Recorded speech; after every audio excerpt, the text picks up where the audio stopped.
ਖਬਰਾਂ ਦੀ ਸ਼ੁਰੂਆਤ ਕਰੀਏ ਇੱਕ ਅਜਿਹੇ ਬਿਆਨ ਤੋਂ ਸ਼ਰਮਾ ਜੀ, ਜਿਸ ਬਿਆਨ ਦੇ ਉੱਤੇ ਖਾਸੀ ਚਰਚਾ ਹੋ ਰਹੀ ਹੈ।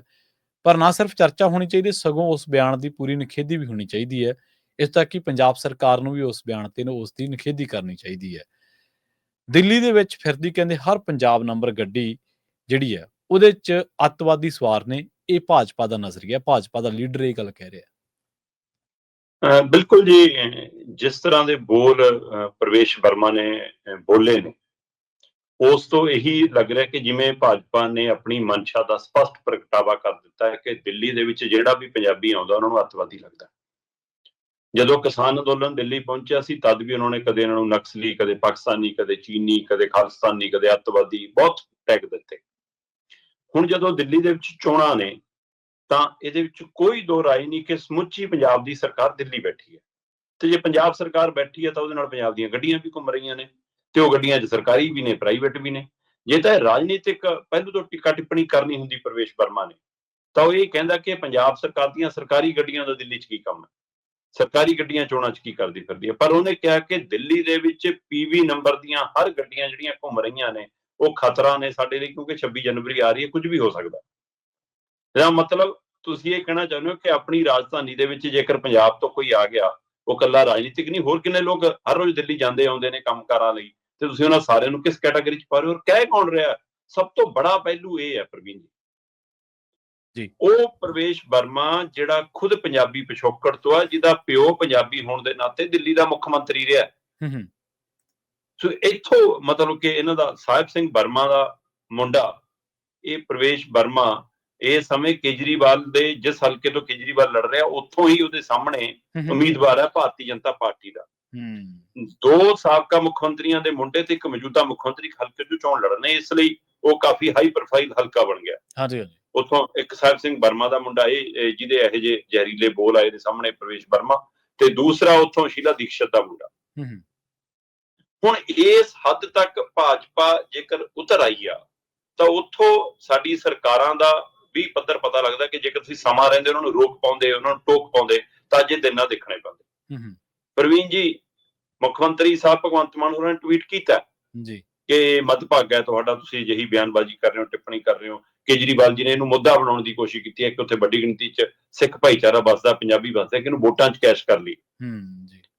ਪਰ ਸਵਾਲ ਇਹ ਹੈ ਕਿ ਕੀ ਭਗਵੰਤ ਮਾਨ ਨੇ ਉਸ ਦਿਨ ਸਵਾਲ ਕੀਤਾ ਸੀ ਬੀਜੇਪੀ ਨੂੰ, ਜਿੱਦਣ ਕਿਸਾਨਾਂ ਨੂੰ ਅੱਤਵਾਦੀ ਕਹਿ ਰਹੇ ਸੀ? ਉਹ ਉਸ ਦਿਨ ਸਵਾਲ ਕੀਤਾ ਸੀ ਜਿੱਦਣ ਦਿੱਲੀ ਜਾਣ ਤੋਂ ਹੁਣ ਰੋਕੇ ਹੋਏ ਨੇ, 11 ਮਹੀਨਿਆਂ ਤੋਂ ਪੈਦਲ ਵੀ ਨਹੀਂ ਜਾਣ ਦਿੱਤਾ ਜਾ ਰਿਹਾ? ਕਿ ਉਸ ਦਿਨ ਇਹ ਜਵਾਬ ਪੁੱਛਿਆ ਸੀਗਾ ਉਹਨਾਂ ਨੂੰ ਕਿ ਤੁਸੀਂ ਇਹ ਕਿਉਂ ਕਰ ਰਹੇ ਹੋ? ਇਸੇ ਤਰ੍ਹਾਂ ਅਰਵਿੰਦ ਕੇਜਰੀਵਾਲ ਨੂੰ ਅੱਜ ਪੰਜਾਬੀਆਂ ਨਾਲ ਜਿਹੜਾ ਹੇਤ ਜਾਗ ਰਿਹਾ, ਉਹਨਾਂ ਨੂੰ ਪੁੱਛੋ ਕਿ ਆਪਣੀ ਕੈਬਨਿਟ ਦੇ ਵਿੱਚ ਇੱਕ ਵੀ ਸਿੱਖ ਜਾਂ ਇੱਕ ਵੀ ਪੰਜਾਬੀ ਨੂੰ ਥਾਂ ਦਿੱਤੀ ਹੈ? ਸੋ ਇੱਥੋਂ ਵੀ ਅੰਦਾਜ਼ਾ ਲੱਗਦਾ, ਇਹਦੇ ਵਿੱਚ ਕੋਈ ਦੋ ਰਾਏ ਨਹੀਂ ਕਿ ਦਿੱਲੀ ਦੇ ਵਿੱਚ ਪੰਜਾਬੀਆਂ ਦਾ ਤਕੜਾ ਦਬਦਬਾ ਰਿਹਾ ਹੈ। ਅੱਜ ਨਹੀਂ ਹੈ, ਪਰ ਜੀ ਬਿਲਕੁਲ ਇਹ ਵੀ ਕੌੜੀ ਸੱਚਾਈ ਹੈ। ਇਸੇ ਲਈ ਉੱਥੇ ਰਾਜਨੀਤਿਕ ਤਰ੍ਹਾਂ ਇਸ ਹੱਦ ਤੱਕ ਆ ਗਈਆਂ ਕਿ ਅੱਜ ਉਹ ਪੰਜਾਬ ਦੀਆਂ ਗੱਡੀਆਂ ਦੇ ਹਵਾਲੇ ਨਾਲ ਜਿਹੜੀ ਟਿੱਪਣੀਆਂ ਕਰਨ ਤੇ ਆ ਗਈਆਂ, ਤੇ ਕਿਸੇ ਵੀ ਉਹਨਾਂ ਦੀ ਪਾਰਟੀ ਦੇ ਲੀਡਰ ਨੇ, ਛੋਟੇ ਵੱਡੇ ਲੀਡਰ ਨੇ, ਉਹਨੂੰ ਟੋਕਿਆ ਨਹੀਂ ਅੱਜ ਤੱਕ। ਤੇ ਉਲਟਾ ਉਹਨੇ ਕੇਜਰੀਵਾਲ ਤੇ ਭਗਵੰਤ ਮਾਨ ਹੋਰਾਂ ਨੂੰ ਮਾਣਹਾਨੀ ਦਾ ਕੇਸ ਪਾਤਾ, ਮਾਮਲੇ ਦਾ ਨੋਟਿਸ ਭੇਜਤਾ 100 ਕਰੋੜ ਦਾ, ਕਿ ਜੀ ਤੁਸੀਂ ਮੇਰੇ ਬਾਰੇ ਗਲਤ ਬਿਆਨਬਾਜ਼ੀ ਕਰ ਰਹੇ ਹੋ, ਸਾਬਤ ਕਰਕੇ ਦਿਖਾਓ ਜੀ, ਜੋ ਪੰਜਾਬੀਆਂ ਲਈ ਅਸੀਂ ਕੀਤਾ, ਜੋ ਸਿੱਖਾਂ ਲਈ ਅਸੀਂ ਕੀਤਾ, ਕਿਸੇ ਨੇ ਕੀਤਾ ਹੀ ਨਹੀਂ। ਪ੍ਰਵੀਨ ਜੀ, ਬੀਜੇਪੀ ਦਾ ਦਿੱਲੀ ਇਕਾਈ ਦਾ ਪ੍ਰਧਾਨ ਅੱਜ ਵੀ ਪੰਜਾਬੀ ਹੈ, ਉਹ ਵਰਿੰਦਰ ਸਚਦੇਵਾ ਕੀ ਨਾਂ ਉਹਦਾ, ਉਹ ਅੱਜ ਵੀ ਪੰਜਾਬੀ ਹੈ। ਦਿੱਲੀ ਦੀ ਫਿਜ਼ਾ ਦੇ ਵਿੱਚ ਜਦੋਂ ਮੈਂ ਦੇਖਦਾ, ਤਾਂ ਦਿੱਲੀ ਦੀ ਫਿਜ਼ਾ ਦੇ ਵਿੱਚ 5 ਮੁੱਖ ਮੰਤਰੀ ਪੰਜਾਬੀ ਭਾਈਚਾਰੇ ਚੋਂ ਬਣੇ ਨੇ, ਜਿਨ੍ਹਾਂ ਦੇ ਵਿੱਚੋਂ 3 ਭਾਜਪਾ ਵਾਲੇ ਪਾਸਿਓਂ ਬਣੇ ਨੇ ਨਾਲੇ। ਤਾਂ ਵੀ ਤੁਹਾਡਾ ਨਜ਼ਰੀਆ ਪੰਜਾਬੀਆਂ ਪ੍ਰਤੀ ਹੈ ਕਿਹੋ ਜਿਹਾ, ਇੱਥੋਂ ਅੰਦਾਜ਼ਾ ਲਾਓ। ਮੈਂ ਦੇਖ ਰਿਹਾ ਸੀਗਾ, ਮੇਰੇ ਕੋਲ ਰਿਪੋਰਟ ਪਈ ਆ, ਸਾਡਾ ਮਿੱਤਰ ਹੈ ਸਰਬਜੀਤ ਸਿੰਘ ਧਾਲੀਵਾਲ BBC ਦਾ, ਉਹਨੇ ਪੂਰੀ ਖੋਜ ਰਿਪੋਰਟ ਇਹਦੇ ਪਰ ਸਟੋਰੀ ਕੀਤੀ, ਤਾਂ ਮੈਂ ਉਹਦੇ ਵਿੱਚੋਂ ਕੁਝ ਅੰਕੜੇ ਦੇਖ ਰਿਹਾ ਸੀ। ਉਹ ਕਹਿੰਦੇ ਕਿ 5 ਅਜਿਹੇ ਆਗੂ ਨੇ ਜਿਹੜੇ ਉੱਥੇ ਮੁੱਖ ਮੰਤਰੀ ਬਣੇ। ਸਿੱਖ ਦੇ ਨਾਤੇ ਗੁਰਮੁਖ ਨਿਹਾਲ ਸਿੰਘ ਵਾਲਾ ਪਹਿਲੇ ਸਿੱਖ ਨੇ ਜਿਹਨਾਂ ਨੇ ਦਿੱਲੀ ਦੇ ਮੁੱਖ ਮੰਤਰੀ ਦੀ ਕੁਰਸੀ ਸੰਭਾਲੀ ਆ। ਇਸੇ ਤਰ੍ਹਾਂ ਮਦਨ ਲਾਲ ਖੁਰਾਣਾ, ਇਸੇ ਤਰ੍ਹਾਂ ਸਾਹਿਬ ਸਿੰਘ ਵਰਮਾ, ਸ਼ੀਲਾ ਦੀਕਸ਼ਤ, ਸੁਸ਼ਮਾ ਸਵਰਾਜ, ਇਹ 5 ਉਹ ਨੇ ਜਿਨ੍ਹਾਂ ਦਾ ਪਿਛੋਕੜ ਪੰਜਾਬੀ ਆ ਤੇ ਦਿੱਲੀ 'ਚ ਮੁੱਖ ਮੰਤਰੀ ਬਣਦੇ ਨੇ। ਇਹਨਾਂ ਚੋਂ ਗੁਰਮੁਖ ਨਿਹਾਲ ਸਿੰਘ ਤੇ ਸ਼ੀਲਾ ਦੀਕਸ਼ਤ ਕਾਂਗਰਸ ਕੰਨਿਓ, ਮਦਨ ਲਾਲ ਖੁਰਾਣਾ, ਸਾਹਿਬ ਸਿੰਘ ਵਰਮਾ ਤੇ ਸੁਸ਼ਮਾ ਸਵਰਾਜ ਭਾਜਪਾ BJP ਬੰਨਿਓ। ਤੇ ਉਹ ਸਾਹਿਬ ਸਿੰਘ ਵਰਮਾ ਦਾ ਮੁੰਡਾ ਅੱਜ ਆਗੂ ਕਰ ਰਿਹਾ ਕਿ ਉਹਨੂੰ ਸ਼ਰਮ ਨਹੀਂ ਆਈ ਇਹ ਗੱਲ ਕਰਦੇ ਆ। ਹਾਂ, ਹੁਣ ਇਹ ਸਥਿਤੀ 'ਚ ਆਏ ਕਿਉਂ? ਮੈਂ ਜਦੋਂ ਇਹ ਵੇਖਣ ਦੀ ਕੋਸ਼ਿਸ਼ ਕੀਤੀ ਤਾਂ 1993 'ਚ ਦਿੱਲੀ ਦੀਆਂ ਵਿਧਾਨ ਸਭਾ ਚੋਣਾਂ ਦੇ ਦੌਰਾਨ 15 ਐਮਐਲਏ ਪੰਜਾਬੀ ਪਿਛੋਕੜ ਵਾਲੇ ਜਿੱਤੇ, ਹੈਨਾ।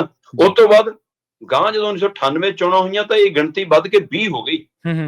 ਕਾਰੋਬਾਰ ਦੇ ਤੌਰ ਤੇ, ਸਮਾਜਿਕ ਤੌਰ ਤੇ, ਧਾਰਮਿਕ ਤੌਰ ਤੇ, ਰਾਜਨੀਤਿਕ ਤੌਰ ਤੇ ਬਹੁਤ ਚੇਤਨ ਰਹੀ ਹੈ ਦਿੱਲੀ ਦੇ ਵਿੱਚ ਵੱਸਦੀ ਪੰਜਾਬੀ ਭਾਈਚਾਰਾ, ਉਹ 'ਚ ਸਿੱਖ ਭਾਈਚਾਰਾ ਵੀ, ਚਾਹੇ ਉਹ ਦਿੱਲੀ ਦਾ ਸਿੱਖ ਕਤਲੇਆਮ ਵੀ ਮਤਲਬ ਕਾਂਗਰਸ ਨੇ ਜੋ ਘਾਣ ਕੀਤਾ, ਉਹਦੇ ਬਾਵਜੂਦ ਵੀ ਉਹਨਾਂ ਨੇ ਆਪਣਾ ਰੁਤਬਾ ਤੇ ਆਪਣੀ ਸਥਾਪਤੀ ਨੂੰ ਕਾਇਮ ਰੱਖਿਆ। 1998 ਦੇ ਵਿੱਚ 20 ਮਤਲਬ ਕਿ ਸਾਡੇ ਪੰਜਾਬੀ ਭਾਈਚਾਰੇ ਦੇ ਪਿਛੋਕੜ ਚੋਂ ਐਮਐਲਏ ਬਣ ਕੇ ਆਉਂਦੇ ਆ। 2003 ਚ ਗਿਣਤੀ 17 ਹੁੰਦੀ ਹੈ, 2008 ਚ ਗਿਣਤੀ 13 ਆ ਜਾਂਦੀ ਆ ਜੀ, ਤੇ 2008 ਤੋਂ ਇਹ ਪੰਜਾਬੀਆਂ ਦਾ ਉੱਥੇ ਦਬਦਬਾ ਖਤਮ ਹੋਣਾ ਸ਼ੁਰੂ ਹੁੰਦਾ ਹੈ। ਯੂਪੀ ਦਾ, ਬਿਹਾਰ ਦਾ, ਪੂਰਵਾਂਚਲ ਦਾ, ਹੋਰਨਾਂ ਸੂਬਿਆਂ ਦਾ ਦਬਦਬਾ ਸ਼ੁਰੂ ਹੋ ਜਾਂਦਾ। ਅੱਜ ਜਿਹੜਾ ਇਹਨਾਂ ਧਿਰਾਂ ਦਾ, ਚਾਹੇ ਉਹ ਬੀਜੇਪੀ ਹੈ, ਚਾਹੇ ਉਹ ਕਾਂਗਰਸ ਹੈ, ਤੇ ਚਾਹੇ ਮੌਜੂਦਾ ਸੱਤਾਧਾਰੀ ਧਿਰ ਦਿੱਲੀ ਤੇ ਕਾਬਜ ਲਗਾਤਾਰ ਧਿਰ ਆਮ ਆਦਮੀ ਪਾਰਟੀ ਹੈ, ਇਹਨਾਂ ਨੂੰ ਇਹ ਲੱਗਦਾ ਕਿ ਹੁਣ ਪੰਜਾਬੀਆਂ ਵਾਲਾ ਉਹਨਾਂ ਮਸਲਾ ਨਹੀਂ ਹੈਗਾ। ਇਹ ਵੰਡੇ ਹੋਏ ਨੇ, ਅੱਧੇ ਬੀਜੇਪੀ ਦੀ ਪੌੜੀਆਂ ਚੜ੍ਹ ਕੇ, ਅੱਧੇ ਕਾਂਗਰਸ ਮਗਰ ਫਿਰਦੇ ਨੇ, ਅੱਧੇ ਸਾਡੇ ਨਾਲ ਵੀ ਹੈਗੇ ਨੇ। ਇਸ ਲਈ ਦੂਜੀਆਂ ਧਿਰਾਂ ਨੂੰ ਕੈਸ਼ ਕਰੋ। ਜਿਹੜਾ ਯੂਪੀ ਬਿਹਾਰ ਤੋਂ ਆਉਂਦਾ ਉਹ ਵੱਡੀ ਗਿਣਤੀ ਹੈ, ਉਹਨਾਂ ਨੂੰ ਖਰੀਦਿਆ ਵੀ ਜਾ ਸਕਦਾ, ਡਰਾਇਆ ਵੀ ਜਾ ਸਕਦਾ, ਨਾਲ ਵੀ ਲਾਇਆ ਜਾ ਸਕਦਾ। ਇਹ ਤਰੀਕਾ ਇਸ ਲਈ ਪੰਜਾਬੀਆਂ ਦੀ ਅਣਦੇਖੀ ਹੈ। ਪ੍ਰਵੀਨ ਜੀ, 2020 ਦੀਆਂ ਦਿੱਲੀ ਵਿਧਾਨ ਸਭਾ ਚੋਣਾਂ 'ਚ 70 ਸੀਟਾਂ ਤੇ ਚੋਣ ਹੋਈ ਸੀ, ਜਿਹਦੇ ਵਿੱਚ ਸਿਰਫ 6 ਪੰਜਾਬੀ ਜਿੱਤੇ ਸੀ। 6 ਦੇ 6 ਆਮ ਆਦਮੀ ਪਾਰਟੀ ਨਾਲ ਸੰਬੰਧਿਤ ਸੀ, ਪਰ ਇੱਕ ਨੂੰ ਵੀ ਆਪਣੀ ਕੈਬਨਿਟ 'ਚ ਥਾਂ ਨਹੀਂ ਦਿੱਤੀ ਕੇਜਰੀਵਾਲ। ਸਹੀ ਸਵਾਲ ਇੱਥੇ ਵੀ ਹੈ, ਜੇ ਉਹਦੇ ਕੋੜੇ ਬੋਲ ਨੇ ਤਾਂ ਤੁਹਾਡੇ ਅੰਦਰ ਵੀ ਕੁਝ ਕੋੜਾਪਣ ਪਿਆ ਕਿ ਤੁਸੀਂ ਪੰਜਾਬੀਆਂ ਨੂੰ ਬਣਦੀ ਥਾਂ ਨਹੀਂ ਦੇ ਰਹੇ। ਜਦੋਂ ਕਿ ਹਰ ਕੈਬਨਿਟ ਦੇ ਵਿੱਚ, ਚਾਹੇ ਇੱਥੇ ਭਾਜਪਾ ਦੀ ਰਹੀ, ਚਾਹੇ ਕਾਂਗਰਸ ਦੀ ਰਹੀ, ਉਹਨਾਂ 'ਚ ਪੰਜਾਬੀਆਂ ਦਾ ਦਬਦਬਾ ਰਿਹਾ। ਜੇ ਮੁੱਖ ਮੰਤਰੀ ਨੇ ਤਾਂ ਵੀ ਮੰਤਰੀਆਂ 'ਚ ਵੀ ਉਹਨਾਂ ਦਾ ਨਾਮ ਰਿਹਾ। ਤੇ ਪਰ ਹੁਣ ਜਰਨੈਲ ਸਿੰਘ ਜਿੱਤੇ ਸੀ, ਰਜੇਸ਼ ਰਿਸ਼ੀ ਜਿੱਤੇ ਸੀ, ਐਸਕੇ ਬੱਗਾ ਸੀ, ਕ੍ਰਿਸ਼ਨ ਨਗਰ ਤੋਂ, ਰਜਿੰਦਰ ਨਗਰ ਤੋਂ ਰਾਘਵ ਚੱਡਾ ਸੀ, ਹੈਨਾ, ਰਾਜਕੁਮਾਰੀ ਢਿੱਲੋਂ ਸੀ। ਸੋ ਇਹਨਾਂ ਨੂੰ ਕਿਸੇ ਨੂੰ ਵੀ ਇਹਨਾਂ ਨੇ ਆਪਣੀ ਕੈਬਨਿਟ 'ਚ ਥਾਂ ਨਹੀਂ ਦਿੱਤਾ। ਹੁਣ ਉੱਥੇ ਇਹੀ ਜਿਹੜੇ ਵੱਖ-ਵੱਖ ਮਾਹਿਰਾਂ ਦੀ ਰਾਏ ਦੇ ਹਵਾਲੇ ਨਾਲ ਉਹ ਕਹਿੰਦੇ ਕਿ ਹੁਣ ਯੂਪੀ ਬਿਹਾਰ ਦੀ ਜਨਸੰਖਿਆ ਇੰਨੀ ਆ ਗਈ ਕਿ ਉਹਨਾਂ ਨੂੰ ਲੱਗਦਾ ਕਿ ਇਹਨਾਂ ਦੇ ਨਾਲੇ ਸਰਕਾਰ ਬਣ ਜਾਣੀ ਹੈ, ਪੰਜਾਬੀਆਂ 'ਚ ਸਾਨੂੰ ਕੀ ਲੋੜ। ਸੋ ਇੱਕ ਤਾਂ ਤੁਸੀਂ ਜਿਹੜੀ ਮਰਜ਼ੀ ਪਾਰਟੀ 'ਚ ਵਿਚਰੋ, ਜਿੱਥੇ ਮਰਜ਼ੀ ਜਾਓ, ਸਾਨੂੰ ਆਪਣੀ ਸਾਂਝ ਨੂੰ, ਏਕੇ ਨੂੰ ਤੇ ਤਾਕਤ ਨੂੰ ਇਕੱਠਿਆਂ ਰੱਖਣ ਦੀ ਲੋੜ ਆ ਜੀ। ਸੋ ਸਿੱਖ ਭਾਈਚਾਰੇ ਦੇ ਨਾਤੇ ਵੀ ਤੇ ਸਮੁੱਚੀ ਪੰਜਾਬੀ ਭਾਈਚਾਰੇ ਦੇ ਨਾਤੇ ਵੀ, ਦੋਵੇਂ ਪਹਿਲੂਆਂ ਤੇ, ਕਿਉਂਕਿ ਇਸੇ ਵੰਡ 'ਚ ਉਹਨਾਂ ਨੇ ਤੁਹਾਨੂੰ ਹਿੰਦੂ ਸਿੱਖ ਅੱਡ ਕਰ ਕਰਕੇ ਤਾਂ ਖੇਡ ਕੀਤੀ ਹੈ ਸਾਰੀ। ਸੋ ਉਸ ਖੇਡ ਨੂੰ ਵੀ ਸਮਝਣ ਦੀ ਲੋੜ ਆ। ਹੁਣ ਸਾਹਿਬ ਸਿੰਘ ਵਰਮਾ ਦਾ ਮੁੰਡਾ ਕਹਿੰਦਾ ਜੀ ਕਿ ਮੈਂ ਤਾਂ ਮਾਨਹਾਨੀ ਦਾ ਕੇਸ ਕਰੂੰਗਾ, ਕੇਜਰੀਵਾਲ ਜੀ ਕਹਿੰਦੇ ਲੈ ਵੀ ਆਪਣੀ ਗੱਡੀ ਇਸ ਬਿਆਨ ਨਹੀਂ ਪਾਰ ਲਾ ਦੇਣੀ ਆ। ਸੋ ਦੋਵਾਂ ਨੂੰ ਪੰਜਾਬੀ ਭਾਈਚਾਰੇ ਤੋਂ, ਸਿੱਖ ਕੌਮ ਤੋਂ, ਪੰਜਾਬੀਆਂ ਤੋਂ ਕੋਈ ਮਸਲਾ ਨਹੀਂ, ਉਹਨਾਂ ਨੂੰ ਆਪਣੀ ਰਾਜਨੀਤੀ ਤੋਂ ਮਸਲਾ। ਉਹਦੇ ਵਿੱਚ ਕੌਣ ਕੈਸ਼ ਕਰੂਗਾ, ਕੌਣ ਨਹੀਂ। 5 ਤਰੀਕ ਨੂੰ ਵੋਟਾਂ ਬਣੀਆਂ, 8ਵੀਂ ਨਤੀਜੇ ਆ ਜਾਣੇ। ਹਾਂਜੀ, ਬਿਲਕੁਲ। ਦੇਖੋ, ਜੇ ਹੁਣ ਤਾਂ ਮਨਜਿੰਦਰ ਸਿੰਘ ਸਿਰਸਾ ਜਿਹੜੇ ਕਿ ਆਪਣੇ ਆਪ ਨੂੰ ਸਿੱਖ ਆਗੂ ਕਹਾਉਂਦੇ ਨੇ, ਤੇ ਸਿੱਖ ਨੂੰ ਤੇ ਪੰਜਾਬ ਨੂੰ ਤਾਂ ਵੱਖ ਕਰਕੇ ਦੇਖਿਆ ਨਹੀਂ ਜਾ ਸਕਦਾ। ਉਹਨਾਂ ਦੇ ਮੂੰਹ 'ਚ ਵੀ ਘੁੰਗਣੀਆਂ ਪਈਆਂ ਹੋਣਗੀਆਂ, ਉਹ ਵੀ ਨਹੀਂ ਕੁਛ ਬੋਲੇ ਹੋਣ। ਆਹੀ ਤਾਂ ਗੱਲ ਹੈ। ਹਾਂਜੀ।